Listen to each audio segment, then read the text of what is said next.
Baik, siapakah Hujr ibn Adi? Hujr ibn Adi gelaran dia Abu Abdurrahman.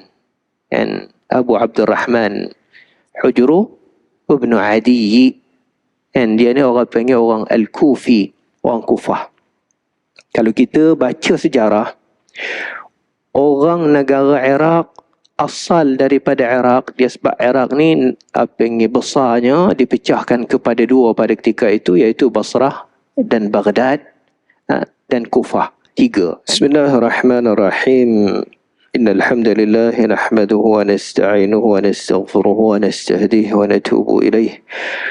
Wa na'udzu billahi min shururi anfusina wa sayyiati a'malina. May yahdihillahu fala mudilla lahu wa may yudlilhu fala hadiya lahu.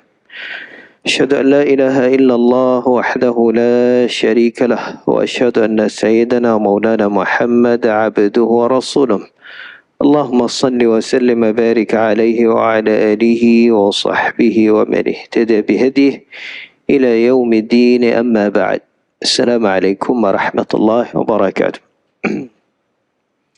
Sambungan pengajian kita berkenaan dengan penceritaan para sahabat Nabi sallallahu alaihi wasallam.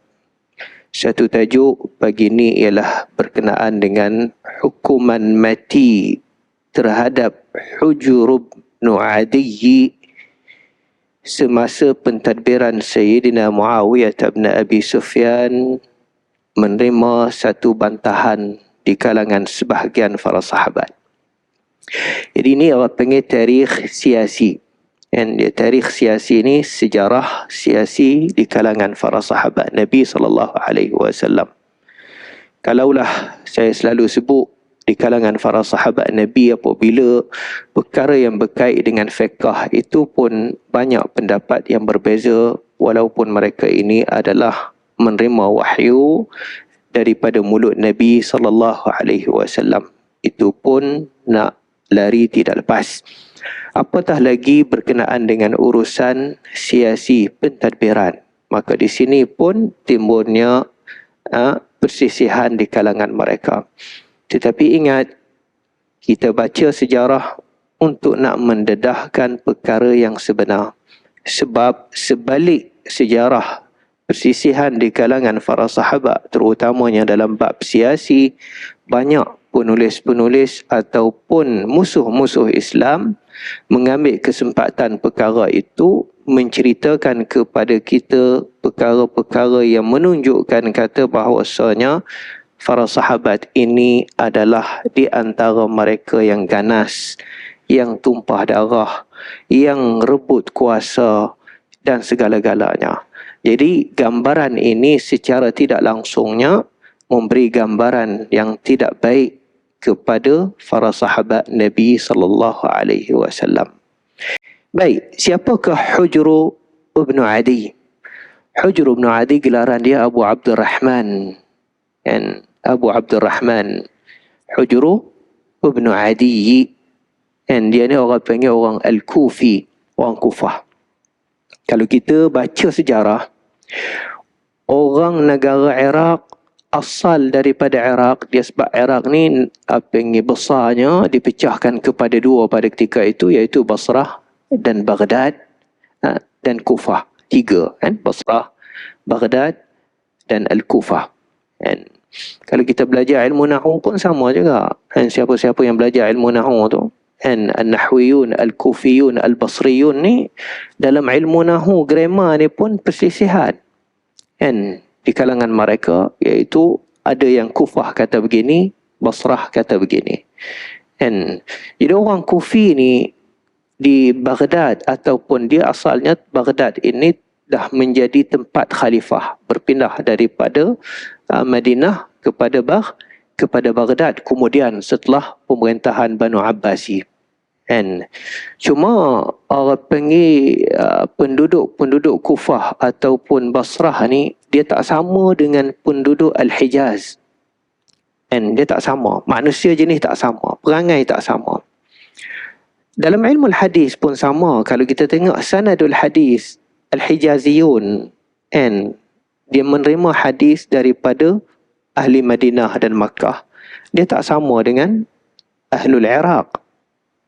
And Apabila dia tabiat manusia ni dia tak sama. Jadi kadang-kalanya orang panggil perkara-perkara yang timbul itu pun satu benda yang menunjukkan perselisihan yang cukup banyak berbanding dengan ahli Hijaz. Jadi Hujr bin Uday ataupun Hujr bin Adi khilaf di kalangan para ulama. Ada yang mengatakan dia adalah sahabat Nabi sallallahu alaihi wasallam. Dan sebab itu pinggir dalam kitab mengatakan huwa mukhtalafun fi suhbatihi wal aksaruna ala annahu min at-tabi'in. Ada sebahagian mengatakan dia sahabat Nabi. Maksudnya kalau sahabat Nabi dia beriman dengan Nabi dan dia ikut serta dalam peperangan Nabi sallallahu alaihi wasallam. فقد نقل الحافظ ابن حجر رحمه الله في الإصابة عن ابن سعد أنهم أثبتوا له الصحبة ثم قال أما البخاري وابن أبي حاتم عن أبيه وخليفة بن خياط وابن حبان فذكروه من التابعين. إمام البخاري dan الإمام ابن أبي حاتم dan Khalifah bin Khayat dan Ibn Hibban, ini tokoh-tokoh hadis, mereka kata Hujr bin Adi adalah di kalangan orang tabi'in. Dan maksudnya dia tak berjumpa dengan Nabi sallallahu alaihi wasallam. Tapi hadis dia, kebanyakan hadis Hujr bin Adi ini kebanyakannya sampai kepada Sayyidina Ali. Dan daripada Sayyidina Ali, daripada Nabi. Sebab tu Al-Imam Al-Bukhari dan Ibnu Abi Hatim, Khalifah bin Khayat dan Ibnu Hibban mengatakan dia di kalangan lapisan orang yang kedua, tabi'in, tapi generasi yang pertama. Dan orang panggil generasi yang pertama di kalangan tabi'in. Baik. Jadi sezaman panggil Sayyidina Ali, dia ni orang kuat Ali. Dan orang panggil orang yang kuat Sayyidina Ali. Peperangan Siffin pada tahun 37 Hijrah, dialah ketua pasukan tentera sebelah Sayyidina Ali radhiyallahu ta'ala anhu. Maknanya orang rapat dengan Sayyidina Ali. Setelah wafatnya Sayyidina Ali radhiyallahu ta'ala anhu, jadi dia tidak ada apa-apa jawatan. Dan lama-kelamaan apabila pemerintahan itu dah beralih kepada pentadbiran Sayyidina Muawiyah bin Abi Sufyan, dia masih lagi duduk di Kufah. Tapi dia duduk di Kufah ni duduklah. Dia tidak ada apa-apa kuasa. Kuasa dia saat itu, jawatan dia ni semasa pentadbiran Sayyidina Ali radhiyallahu ta'ala anhu 5 tahun. Baik. Jadi di Kufah ni, biasanya apabila Sayyidina Muawiyah menjadi khalifah pada ketika itu duduk di Syam. Duduk di Syam. Jadi di sini Muawiyah radhiyallahu ta'ala anhu melantik wali, iaitu orang panggil yang mentadbir kawasan Kufah, namanya Ziyad bin Abi. Jadi Ziyad ni menjadikan wali di negeri Kufah. Punca nak jadinya ialah Hujru ni, sifat dia ni yang pertama, pengikana syadidul inkari ala al-wulati amaman nas. Dia ni apabila dia nak menentang pentadbiran wali-wali di Kufah, dia berterang-terang depan orang ramai. Maksudnya dia kumpulkan orang ramai, kemudian dia membangkitkan isu. 1, 2, 3, 4. Satu perangai dia ni. Yang kedua, kana yajma'u an-nasa 'ala zalika hatta annahu kharaja marratan ma'a jama'atin bis-silahi. Yang kedua, dia menggunakan senjata. Kekuatan kumpulan dia ni sehingga lama kelamaan orang panggil menggunakan senjata, alat senjata. Jadi maknanya nak menunjuk orang panggil menentang dia kepada wali Kufah pada ketika itu guna senjata. Yang ketiga, dia nak boleh jadi kes besarnya apabila Ziyad bin Abi membaca khutbah Jumaat. Dan dia zaman tu apabila wali kawasan tu, wali itulah dia akan bertugas membaca khutbah dan imam sembahyang solat Jumaat.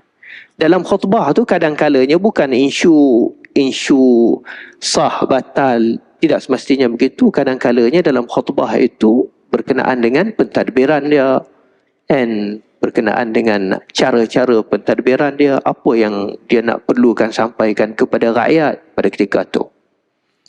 Jadi dalam khutbah ni, aqala fiha, panjang sangat khutbah dia baca tu.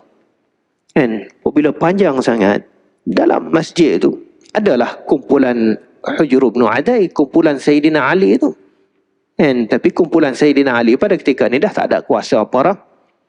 Dan jadi Hujr bin Adi ni apabila khutbah terlalu panjang, dan dia panggil orang, qumu ila salati, qumu ila salati, bangun sembahyang, bangun sembahyang. Jadi kumpulan dia pun bangun lah. Dia berkumpul, maknanya kumpulan dia pun ramai bangun nak sembahyang. Khutbah tak habis lagi, kan? Khutbah tak habis lagi. Qumu ila salati, qumu ila salati. Geng-geng dia, kumpulan dia bangun sembahyang. Bila bangun, nak bangun sembahyang, jadi khatib tak habis lagi. Jadi marahlah di kalangan sebahagian pengikut Ziyad bin Abi, wali Kufah ni, nak marahlah. Mereka masuk masjid pada ketika itu dah bersenjata dengan batu. Dan bawa batu dalam poket, masing-masing bawa batu. Dan bila dah khatib saat ni tu baca khutbah, kemudian berlaku petikan lidah di sini, Hujr Ibnu Adi ini ambil batu paling. Geng-geng dia pun dah bawa senjata batu dalam poket tu, masing-masing balik. Kan? Jadi kecoh pada hari itu. Dan baik, kalau kita tengok siapakah Hujr bin Adi ni sehingga perbuatan itu boleh berlaku dalam masjid, kalau kita mau persoalkan. Dalam kitab Al-Imam Az-Zahabi, kitab Sayr A'lamun Nubala, jilid yang ketiga muka surat 463, dia kata, kana syarifan amiran muta'an ammaran bil ma'ruf muqaddiman 'ala al-inkar min syi'ati Ali radhiyallahu anhu. Dia ni orang mulia, orang baik, keturunan yang baik, amir. Sezaman dulu dia pemimpin lah, ketua. Amir muta', orang yang diikuti. Ammaran bil ma'ruf, dialah orang yang tegas untuk amr ma'ruf nahi munkar. Dan ke depan dia ada. Tapi dalam keadaan begini, menyebabkan orang pergi, dia dalam siasi ni dia begini. Orang kalau dia selalu penuh berkuasa, satu hari dia hilang kuasa, dia kadang-kadangnya dia jadi macam mabuk, ada juga. Dan dia dah kuasa, satu hari dia hilang kuasa dia ni. Apabila dia tengok kuasa tu ada pada orang lain, sifat manusia dalam kitab dia kata tabiat macam seorang yang hilang arah. And seketika lah, bukan keseluruhan hari dia tu begitu. Seketika apabila dia tengok musuh dia tu berucap di depan, kadang-kalanya dia ni terasa macam, and satu hari ni dia hilang arah. Maka dia bertindak dengan hilang arah pada ketika tu. Dan bukan dia orang yang tak ingat kepada Tuhan, bukan orang yang orang panggil tak sembahyang, bukan orang yang fasik, tidak. Tapi oleh kerana sifat tadi, min tabiatil bashari, dia terkeluar tanpa boleh dikawal pada ketika itu, menyebabkan pengikut-pengikut dia pun sekali sama baling batu. Kan? Jadi perkara ni apabila selesai sembahyang Jumaat dan sebagainya, Ziyad ni tulis satu surat kepada Sayyidina Muawiyah bin Abi Sufyan, mengatakan bahawasanya Hujr bin Adi sudah orang pengen menjadi satu kumpulan yang bersenjata yang nak merampaskan kuasa. Dalam surat itu hantarkan kepada Sayyidina Muawiyah bin Abi Sufyan. Kemudian dalam surat itu mengatakan fa'askara hujurun fi 3,000 bisilah. Mereka ini sudah cukup tentera dia jumlah 3,000. Jadi maknanya ramai dah lah. Kan? Sebab mereka ni pun bukannya asalnya, kalau kita ingat dalam sejarah, ambil sejarah ni panjang lagi, zaman pentadbiran Sayyidina Ali. Itu jadi panjang sangat. Kan? Seketika itu tu Hujr bin Adi adalah satu ketua pasukan tentera sebelah Sayyidina Ali radhiyallahu taala anhu. Jadi maknanya kuasa dia tu hebat lah. Jadi tuliskan kepada Ziyad ibn Abi wali Kufah ni, tulis surat kepada Sayyidina Muawiyah mengatakan Hujr bin Adi sudah kumpul tentera dia sejumlah 3,000 muqatil. 3,000 musallahan bisilah, bersenjata dengan senjata berat. Jadi apabila sampai kepada Muawiyah, jadi Muawiyah dia ni orang panggil dahak, kecergasan pentadbiran Muawiyah. Dia bimbang takut perkara ini berlaku seperti mana berlaku kepada Sayyidina Osman. Apabila berlaku kepada Sayyidina Osman ni, pemberontak yang berlaku di luar kawasan, berita tu sampai kepada Osman, Osman lambat bertindak. Membiar, akhirnya dia akan jadi api yang besar sehingga mereka serang Madinah, bunuh Sayyidina Osman. Jadi dahak Muawiyah bin Abi Sufyan ini, dia terasa macam kita kena ambil tindakan lebih awal daripada perkara ini akan merebak. Jadi Sayyidina Muawiyah radhiyallahu taala anhu, dia ni bukan orang yang tak suka kepada Sayyidina Ali ataupun kepada pengikut Sayyidina Ali. Tidak. Kalau kita tengok dalam rujukan ahli sunnati wal jamaah yang sebenar, terutamanya dalam kitab kitab syariah, kitab syariah yang dituliskan oleh Imam Al-Ajiri. Dalam kitab tu dia sebut satu bab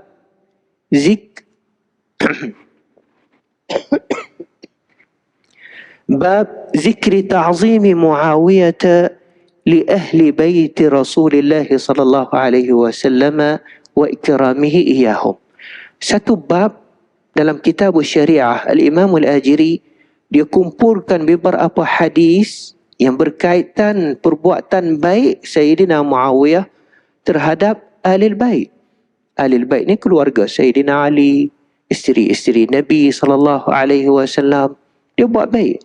Di antara hadis yang dia sebutnya, hadis nombor 1959 dalam kitab Al-Ajiri, kitab syariah ni, عن محمد بن عبد الله بن أبي يعقوب قال كان معاوية رحمه الله إذا لقي الحسين ابن علي رضي الله عنهما قال مرحبا بابن رسول الله صلى الله عليه وسلم وأهلا ويأمر له ب300,000. Jadi Muawiyah apabila dia berjumpa dengan Al-Husain bin Ali, cucu Nabi sallallahu alaihi wasallam, dia kata marhaban bibni Rasulillah, marhaban bibni Rasulillah wa ahlan. Kemudian dia arahkan bagi duit kepada Al-Husain bi300,000, 300,000. 300,000 zaman tu banyak tu. bi300,000.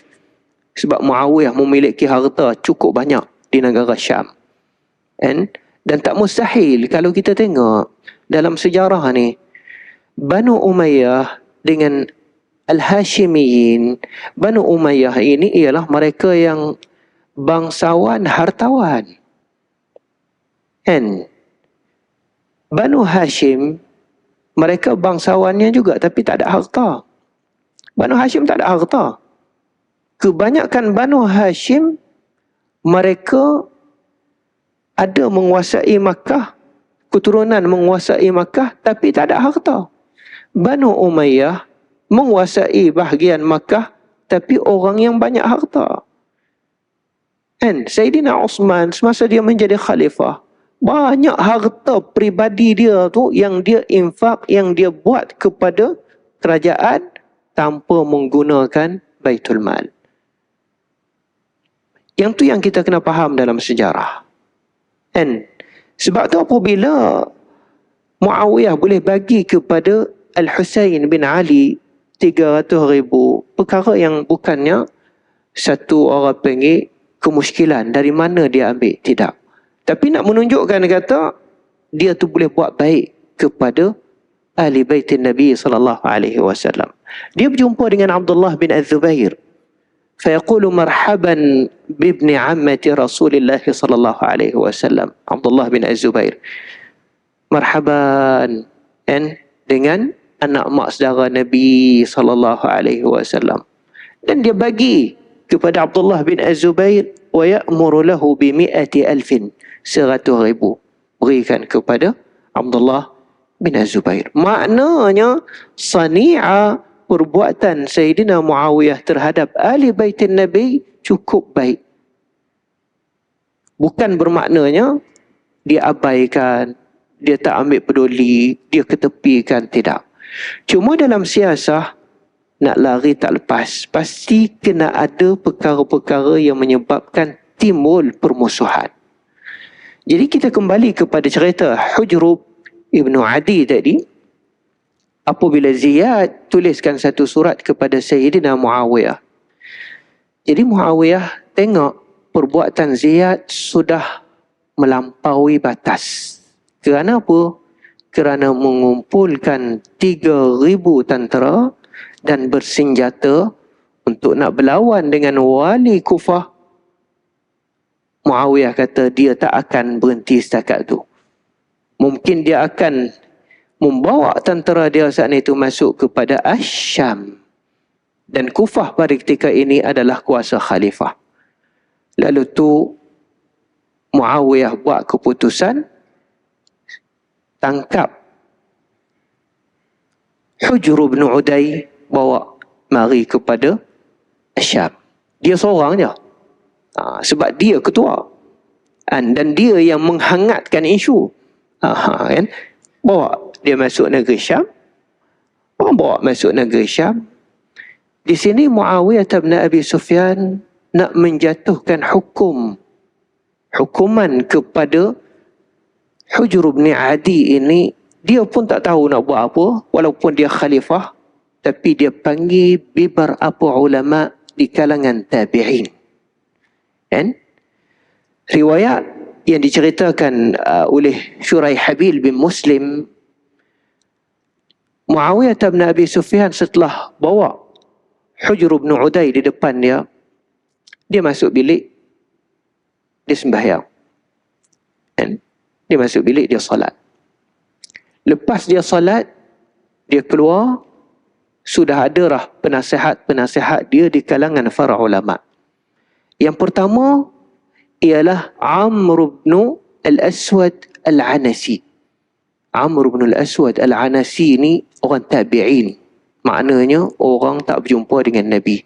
Tapi di kalangan awailut tabi'in, generasi yang pertama di kalangan tabi'in. Dia ni gelaran dia ni Ubadu Ahli Syam. Orang yang beribadat, yang paling banyak beribadat di negeri Syam. Terkenal dengan zuhud dan tasawuf. And yang kedua, ulama pada ketika itu Abu Muslim Al-Khawalani. Tabi'in. Adanya juga dalam majlis tu. Yang ketiga, Abdullah bin Makhmar Asy-Syar'abi. Di kalangan tabi'in. Yang keempat, Abdullah bin Asad Al-Qasri. Ramainya lagi orang-orang lain di kalangan orang yang rapat dengan Sayyidina Muawiyah dalam pentadbiran negara pada ketika itu, dan di kalangan para ulama. Jadi Muawiyah ni lepas daripada dia solat, dia keluar, dia tanya, macam mana keputusan berkenaan Hujr bin Adi? Jadi kebanyakan para ulama ada yang bagi pandangan mereka, ada yang diam. Di antaranya Abdullah bin Makhmar Asy-Syar'abi ini, Dia bagi pandangan dia. Dia kata, in tu'aqibhum faqad asabta wa in ta'fu faqad ahsanta. Wahai Amirul Mukminin, kalau engkau nak denda dia, nak jatuh hukuman kepada dia, engkau tepat dan betul. Tapi kalau engkau nak memaafkan dia, itu pun satu perkara yang baik. Dan kemudian dia tambahnya lagi, faqad janau anfusahum al-uqubata wa in ta'fu fa innal 'afwa aqrabu lit-taqwa ya Amirul Mukminin. Memang dia dah tersalah. Kalau nak dijatuhkan hukum kepada dia, memang maknanya boleh, sebab mereka menyalahkan diri mereka sendiri dengan perbuatan tadi. Tapi ya Amirul Mukminin, kalau maaf, kemaafan itu adalah hampir bagi orang yang bertakwa. Dia berani sedikit, kan? Abdullah bin Makhmar Asy-Syar'abi, dia tambahnya lagi, dalam pandangan kami ni wahai Amirul Mukminin, la tuti' fina man kana ghashuman li nafsihi zaluman bil lail. Di kalangan kami ulama yang datang ni, Amirul Mukminin minta pandangan terhadap Hujr bin Adi ini, macam mana nak dijatuhkan hukuman, jangan ikut kami, jangan dengar kata-kata kami. Sebab apa? Sebab kami ni zaluman bil lail, zalim waktu malam. Maksudnya zaluman bil lail ni bukan di kalangan orang yang qiyamul lail. Tawadhu'nya para ulama pada ketika itu, maknanya kalau nak ambil pandangan kami ni tak tepat sangat, sebab kami ni bukannya orang yang qiyamul lail. Na'uman an amalil akhirati, kalau nak berbanding dengan buat amalan akhirat ni cukup tidur. Bati, lambat. Maknanya dia bagi nasihat, tapi dalam hal tu, wahai Amirul Mukminin, jangan dengar kata-kata kami. Dan ni orang yang panggil ulama pada ketika itu, yaqulul haq, mereka bercakap dengan perkara yang benar di depan seorang Amirul Mukminin. Akhirnya Sayyidina Muawiyah bin Abi Sufyan, dia dah dengar penasihat-penasihat di kalangan para ulama, dah memberi kata-kata mereka, tanya pentadbiran pihak-pihak berkuasa yang sekeliling dia. Akhirnya Muawiyah bin Abi Sufyan masuk dalam bilik dia. Dia keluar meluluskan hukuman mati kepada Hujr bin Adi. Bila diluluskan hukuman tadi, di sini orang pengen nak menjatuhkan hukum mati kepada dia, Hujr bin Adi pun tak apa.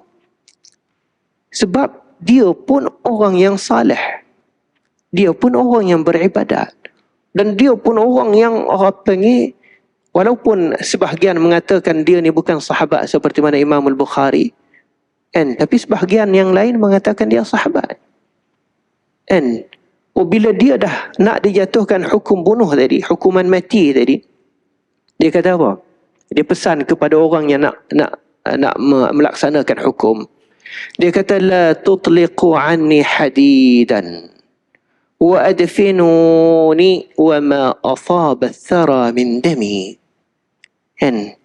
Jangan buka, apa panggil apa, gari tangan ni ataupun kaki yang diikat, jangan buka. Yang ni jangan buka.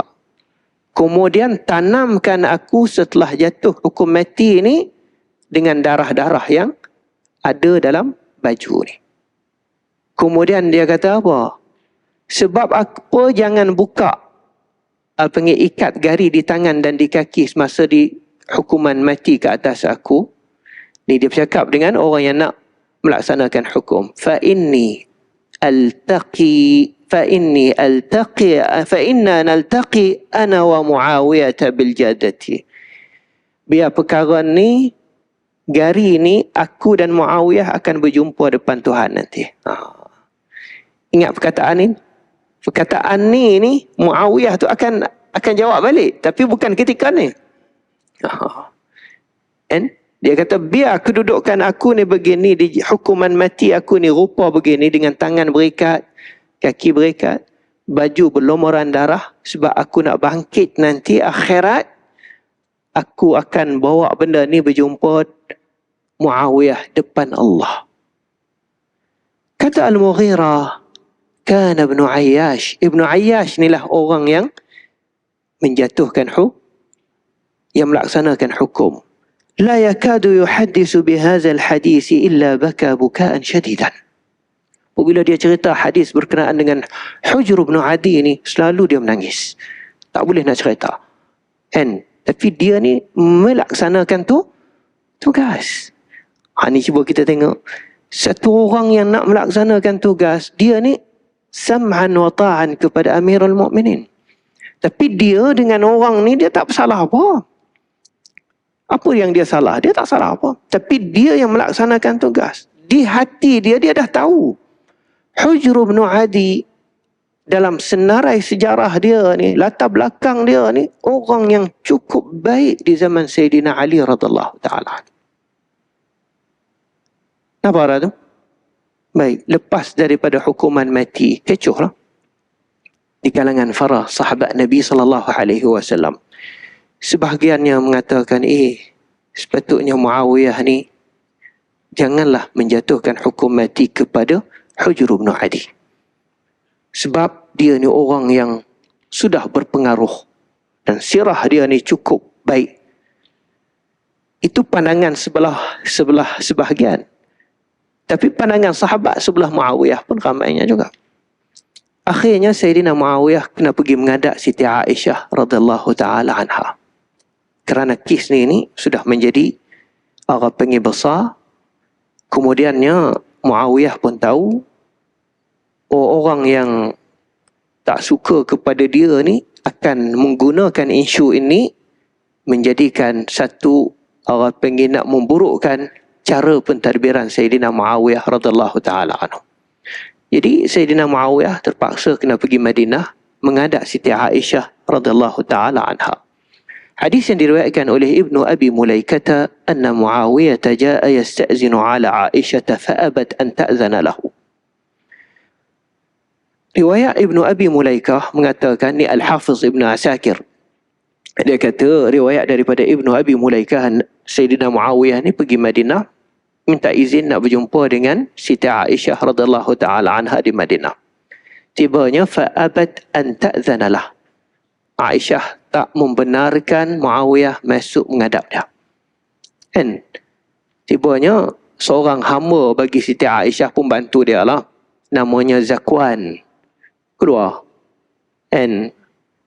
Keluar, Muawiyah kata, wahai Zakwan, aku ni tersalah dengan Ummul Mukminin Aisyah radhiyallahu ta'ala anha. Bagi tahu kat dia, benarkan aku masuk. Zakwan pun masuk, Aisyah tak bagi. Keluar, Muawiyah halau. Masuk, Aisyah tak bagi, dia keluar. Muawiyah halau, dia pergi, dia berulang begitulah. Sehingga akhirnya kata Zakwan, apabila Muawiyah tu marah kat Zakwan, Muawiyah kata apa? Waihak, adkhilni ala Aisyah. Wahai Zakwan, benarkanlah aku ni masuk berjumpa Aisyah, Ummul Mukminin. Akhirnya Aisyah membenarkan Muawiyah tu masuk menghadap dia. Ini Aisyah Ummul Mukminin radhiyallahu ta'ala anha. Pasti kena menghadap dia juga. Apabila isu-isu pentadbiran yang menjadi hangat di kalangan para sahabat, mereka tak boleh ketepikan Aisyah. Pasti kena mencari suara untuk Aisyah meredakan keadaan. Jadi Muawiyah berjumpa Aisyah. Akhirnya Muawiyah boleh masuk. Apa kata Muawiyah? Ya amatah, wahai ibu. Aisyah ni apa panggil Ummahatul Mukminin. Wahai ibu, fima wajadti alayya yarhamukillah. Yang kau dah terasa dengan aku ni, yarhamukillah. Mudah-mudahan Allah rahmat. Kata Aisyah, ghadibtu alayka fi annaka ja'alta manazil al-hajj qusuran wa fajjarta fiha al-uyuna wa ja'altaha nakhlan. Jadi mula-mulanya Muawiyah tunduk tu, Muawiyah takut kes tadi tu Aisyah terus hantam dia di depan tu. Tapi tidak, Aisyah dengan kecerdasan cerdik dia ni pun, oleh kerana kemarahan tadi dia pun dah terasa tak marah, dia guna isu lain dulu. bangkit isu lain dulu. Biar isu isu Hujru ni kemudian. Dan Muawiyah menganggapkan Aisyah akan nak menggunakan isu ni lah mula-mulanya. Tapi Aisyah ni cerdik. Dia kata, wahai Muawiyah, aku duk terasa hati nak marah ke engkau ni berpunca rumah-rumah orang haji laluan dia zaman tu zaman orang nak pergi Madinah, zaman pentadbiran Uthman dan zaman pentadbiran Muawiyah ni, dia buat menjadi tempat berteduh. Maknanya kalau orang pergi Madinah, daripada Madinah nak masuk Mekah, jadi adalah tempat-tempat berteduh tu. Sebab perjalanan jarak tu jauh kan.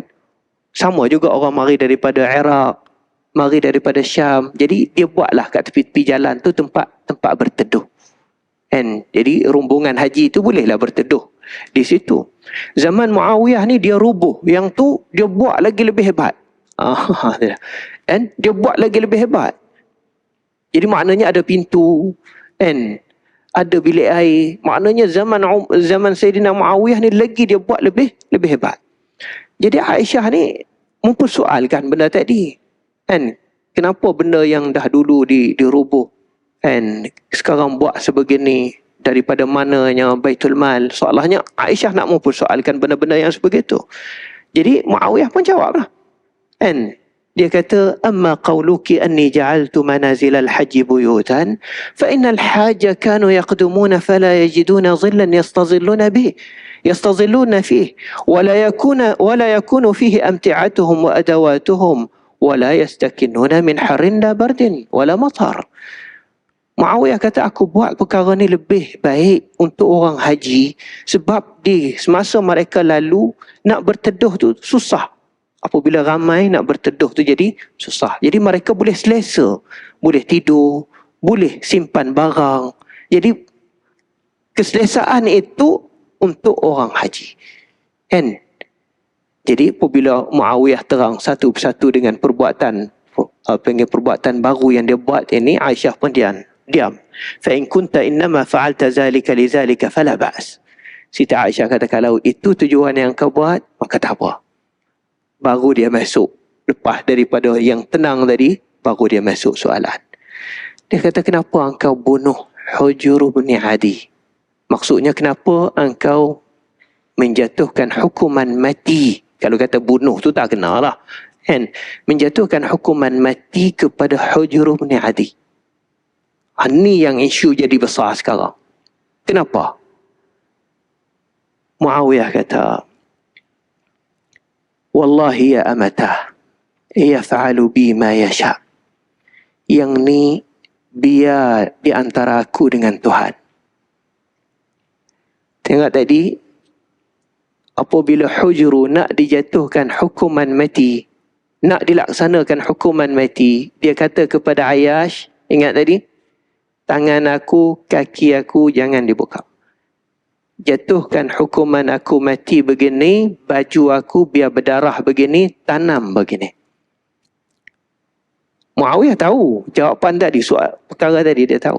Apabila dia menghadap Siti Aisyah, Aisyah tanya soalan ini, dia kata, ya amatah, ini isu pentadbiran saya yang nak lari tak lepas, pasti kena dijatuhkan hukuman mati pada ijtihad dia. Tapi ya amatah, wahai ibu, biar perkara ni baini wa bainahu amam Allah. Biar perkara ni antara aku dan dia depan Tuhan. Aisyah dengar begitu. Aisyah kata, taraktuka wallahi, taraktuka wallahi, taraktuka wallahi. Tak apa. Aku biarkan engkau dengan dia dan Allah. Aku biarkan engkau, dia dengan Allah.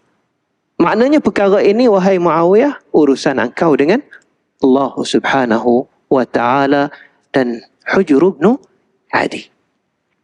Baik, peristiwa ni, sebab tu kalau kita tengok dalam sejarah ni dia begini, dia bukannya kotor sangat, tidak. Dia bukan cemarnya sangat, tidak.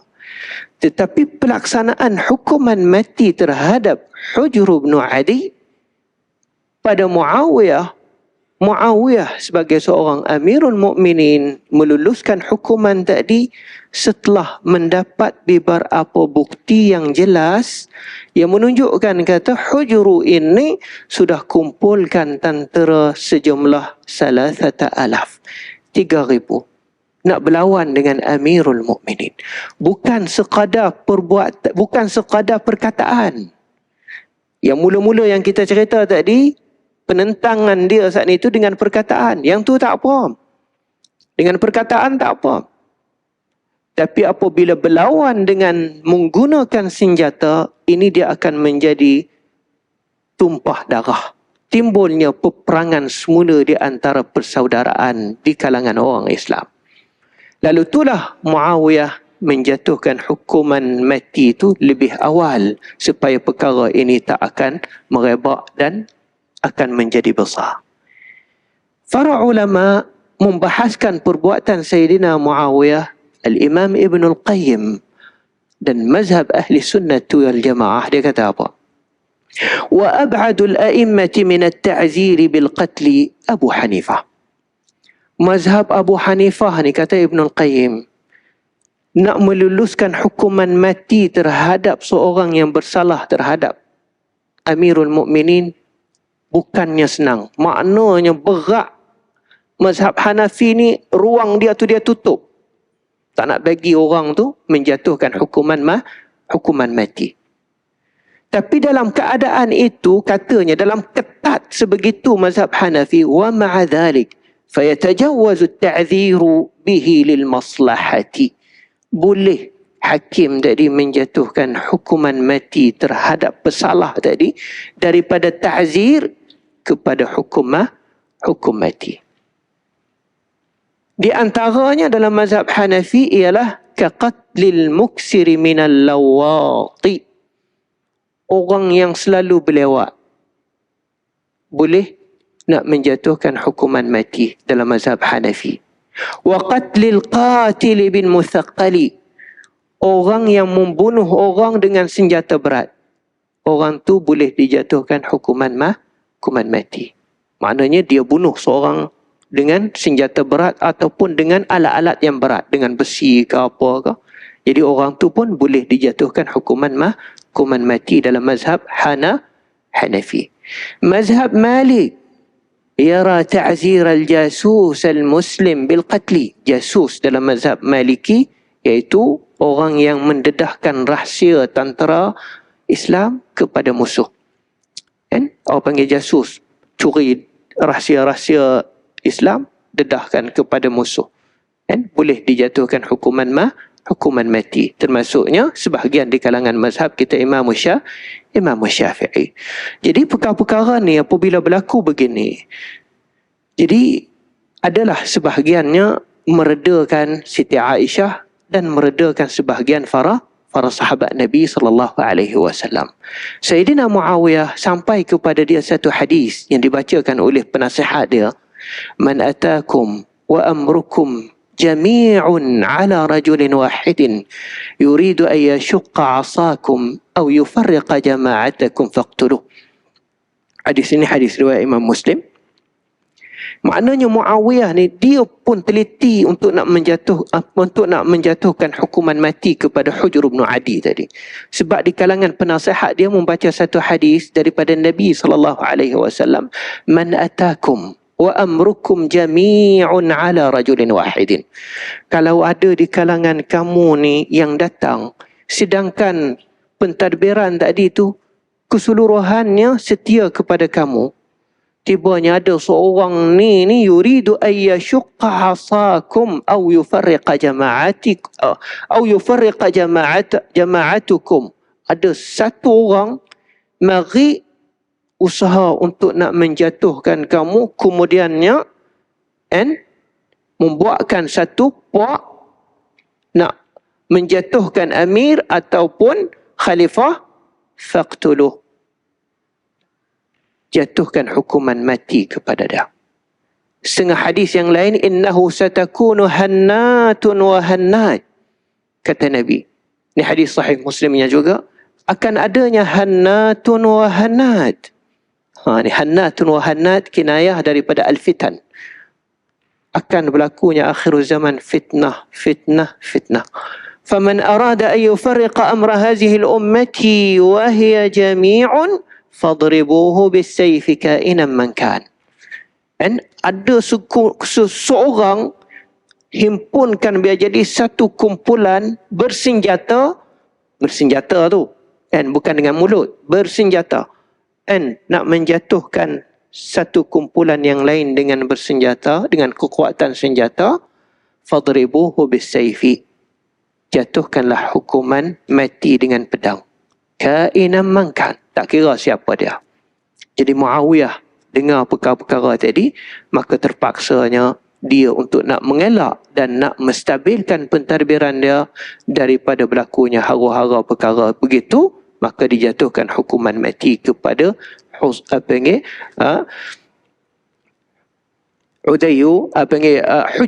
bin Adi.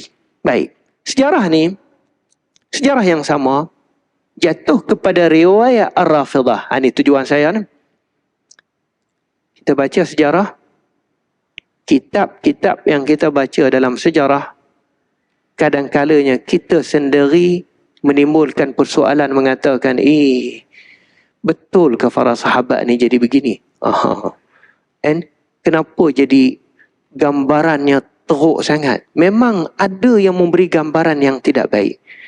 Di antaranya Ar-Rafidah, dia kata apa? Ka'adatihim yastadilluna bi atharin athaniduha wahiyatun aw la athanida laha aslan. Orang Rafidah dia cerita sejarah ni kadang-kalanya tidak mempunyai sanad. Langsung. Daripada siapa, daripada siapa, daripada siapa. Tak ada. And kalau daripada siapa, daripada siapa, daripada siapa, boleh orang cari. Betul ke orang ni kata? Betul ke dia kata? Dari mana dia kata? Adakah dia melihat peristiwa tadi? Ataupun dia dengar peristiwa tadi? And kebanyakan Ar-Rafidah, dia buat cerita, dia tak bersanad. Apa dia kata? Berpunca daripada Hujr bin Adi dan sahabat-sahabat pengikut dia tu baling batu dalam khutbah Ziyad bin Abi. Berpunca apa? Berpunca daripada Ziyad itu adalah memaki. Memaki dan mencela Muawiyah. Dia kata huduh dalam khutbah tadi. Dia kata huduh kepada Sayyidina Ali. Dia kata huduh kepada Ahlul Bait. Itu yang menyebabkan orang sebahagian di kalangan pengikut Hujr tak puas hati, bahkan Hujr sendiri pun tak puas hati sehingga baling batu. Kerana melaknatkan Sayyidina Ali dan Ahlul Bait dalam khutbah. Tapi perkara tadi tidak sabit. Kitab Ahli Sunnati wal Jamaah, dia kata perkara tadi boleh jadi api sebab tabiat manusia yang penuh berkuasa, satu hari jari 10 duduk apa itu, dengar pula orang lain duk berucap, terasa panas. Jadi panas sendiri tanpa isu lain, tak kena mengena dengan Ziyad ibn Abi itu memaki Sayyidina Ali radhiyallahu ta'ala anhu ataupun melaknat Ahlul Bait dalam khutbah. Tidak ada. Tapi Ar-Rafidah dia nak menjadikan isu ini berpihak kepada sebelah dia. Susah juga kita baca sejarah ni. And dia nak benda ni biar jadi berpihak kepada sebelah dia, maka dia tambah dalam khutbah itu Ziyad ibn Abi melaknatkan Sayyidina Ali dan Ahlul Bait yang menyebabkan Hujr dan pengikut-pengikut dia tak boleh tahan dengar dengan perbuatan yang keji sebegitu, terpaksa membaling batu. Jadi kita pun apabila baca, betul juga tu. Kan? Jahatlah geng-geng Amir Muawiyah ni. Khutbah pun duk laknat. Kan? Tapi kalau kita baca secara teliti sungguh, tidak. Tapi tabiat manusia memanglah sebab mereka ni bukan malaikat. Satu. Dan mereka ni pun bukan Nabi. Adanya perasaan naik darah, tinggi darah. Adalah juga tu. Kan? Tapi menjadikan perkara begitu tak memberikan gambaran yang orang panggil cukup jahat, tidak. Sebab itu min tabiatil bashari. Tapi yang cukup jahatnya apabila kita panggil memasukkan benda yang menimbulkan sebab tu benda yang bukan. Maka kita pula yang terpengaruh, oh betul. Jahat Sayyidina panggil geng-geng Muawiyah ni. Khutbah dia pun laknat. Kan? Baik. Tambahnya lagi, kumpulan ini dia kata apa? Semasa Sayyidina Ali masuk berjumpa dengan Siti Aisyah yang kita baca tadi, yang Zakwan tak izin, tak benar, sehingga akhirnya dia izin masuk dan dia berjumpa dengan Aisyah. Akhirnya Aisyah tanya berkenaan dengan hujru tadi. Muawiyah pun jawab, biar perkara tadi baini wa bainahu amam Allah, di antara aku dan dia dengan Tuhan. Kan? Dan Aisyah pun clear jawapan dia dan sebagainya. Tapi riwayat yang lain yang dipegang oleh Ar-Rafidah, jadi Aisyah tanya, ni Aisyah tanya, wahai Muawiyah, kenapa engkau bunuh dia? Muawiyah kata, ra'aitu qatlahum salahan lil ummati. Aku berpendapat bunuh dia adalah jatuh hukuman mati kepada dia ni satu kebaikan bagi umat. Wa inna baqa'ahum fasadun lil ummati. Kalau biarkan hijru ni begini, jadi akan jadi hara-hara, fasad pada ummah. Aisyah dengar jawapan Muawiyah tu, Aisyah kata apa? Aku dengar Nabi SAW bersabda, ni, sayuqtalu bi'athra'a nasun yaghdabullahu lahum wa ahlus sama'. Dia tambah, tetapi tambahan tadi tu kita tak terasa. Kan? Kalau dalam makanan tu ada orang tambah telajak masin, terasa, oi, masin ni aku tak boleh makan. Kan? Orang tambah dalam makanan kita ni terlalu manis, tak boleh ni. Dia tarik ni terlalu manis, kurang manis sikit, sebab benda tu terasa. Tapi dalam benda-benda yang adanya kita tak terasa, apabila kaitan dalam pentadbiran hukum siasi ini, mainan ahli-ahli penulis sejarah, kadang-kadangnya kita tak nampak. Yang dalam riwayat Syiah dia kata apa? Lepas daripada Muawiyah terangkan kepada Amirul Mukminin, kepada Aisyah, Aisyah marah. Aisyah kata, Nabi kata, sayuqtalu bi'azra'a nasun. Ada orang yang kena bunuh, jatuh hukuman mati di satu kawasan namanya Azra'. Kawasan inilah yang dijatuhkan hukum mati kepada Hujr bin Adi. Yaghdabullahu lahum. Allah murka bagi mereka itu. Wa ahlus sama'i. Dan ahli langit pun murka. Kita pun kalau berpihak kepada sejarah ni, baca tiba-tibanya berjumpa begini dengan yang pertama tadi, ni jahat sungguh begini ni. Sehingga Nabi pun marah. Dua. Riwayat ini kata Ibnu Katsir dalam Kitabul Bidayah wan Nihayah jilid yang ke-6, isnaduhu dha'ifun munqati', sebab adanya Ibnu Lahiyah. Yang ketiga, Sayyidina Ali radhiyallahu taala anhu sebelum dia mati, dia berjumpa dengan Hujr bin Adi. Kemudian dia cerita kepada pengikut-pengikut ahli Iraq. Pengikut-pengikut dia kata, ya ahli Iraq, sayuqtalu minkum 7 nafarin bi'azra. Ada di kalangan kamu ni akan dijatuhkan hukuman mati di kawasan Azra'. Masaluhum kamasali ashabil ukhdud. Dan contoh seperti mana ashabil ukhdud. Macam mana dibuat, macam itulah.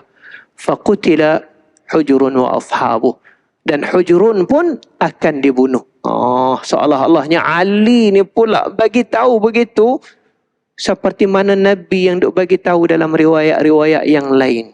Sedangkan ni Ali mana tahu perkara gaib. Tak boleh lah Ali nak cerita awal lagi kata Hujru tu akan mati begitu. Kalau kita baca secara mudahnya, betul juga Ali duk cerita tu tiba-tiba berlaku jatuh hukuman mati kepada Hujru. Tarikkan mereka ni nak cerita sebenarnya Ali ni pun Nabi. Ali ni lebih daripada Nabi lagi. Takkah Ali tu tahu? Tapi kita ahli sunnati wal jamaah, kalau hadis Nabi sebut memang betul. Yang Nabi sebut memang betul. Kan? Memang betul. Tapi kalau Nabi tak sebut, tidak. Yang Aisyah sebut tadi, munqati', bukan Nabi kata. Yang ni yang dibuatkan oleh Ali, yang dibuatkan oleh orang-orang Rafidah, rekaan mengatakan Sayyidina Ali radhiyallahu ta'ala anhu buat. Apa pun perkara yang berlaku sebegitu, kan? Kalau kita tengok kubur bagi Hujr bin Adi tahun 2013 dikorek. Tahun 2013 tu dikorek dan dikeluarkan jenazah tadi sehingga tak tahu ke mana ditanamkan semula. Sebab semasa tahun 2013 peperangan di Syria di antara Jabhatun Nasrah dengan Al-Jaysh Suri Al-Hur, dua pasukan ini, kawasan tu mereka berperang dengan tentera Syria, tiba-tibanya mereka nampak kawasan kubur tadi itu diambil kesempatan oleh orang-orang Syiah untuk buat syirik. Untuk buat syirik, jadi mereka ni korek semula dan gali jenazah tadi itu, ditanamkan sekarang tak tahu di mana kubur Hujr bin Adi. Asalnya letak di Azraq, yang mana orang ramai pun ahli sunnah kebaik, mereka menganggapkan ia di kalangan orang yang baik dengan Sayyidina Ali radhiyallahu ta'ala anhu. Tapi orang Syiah ni, dia ambil kesempatan yang lain, dia pergi buat syirik di situ. Apabila berlakunya peperangan tahun 2013, jadi kubur tadi dikorek. Akhirnya, daripada sejarah yang kita boleh ambil, kita dengar satu kata-kata daripada Umar bin Abdul Aziz. Dia kata apa? Tilka fitnatun asamallahu minha suyufana. Perkara yang dah berlaku dalam zaman tu, satu fitnah yang Allah jaga kita daripada terlibat. Allah memeliharakan kita daripada terlibat. Pedang-pedang kita pun tak terlibat. Kita pun tak jadi tentera di kalangan mana-mana dua pihak. Kalau begitu, فَلْنَعْصِمْ مِنْهَا أَلْسِنَتَنَا. Kita pula jagalah lidah kita daripada terlibat. Dah Tuhan tak melibatkan kita dengan pedang pada saat itu, saat ini kita jagakanlah lidah kita daripada tundingkan jari siapa betul, siapa salah.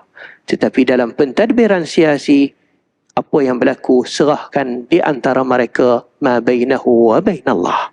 Sebab tu kita hari ni, kalau kita orang siasi kebaik, biar engkau berani setiap langkah yang kamu buat, berdepanlah dengan Allah Subhanahu wa ta'ala.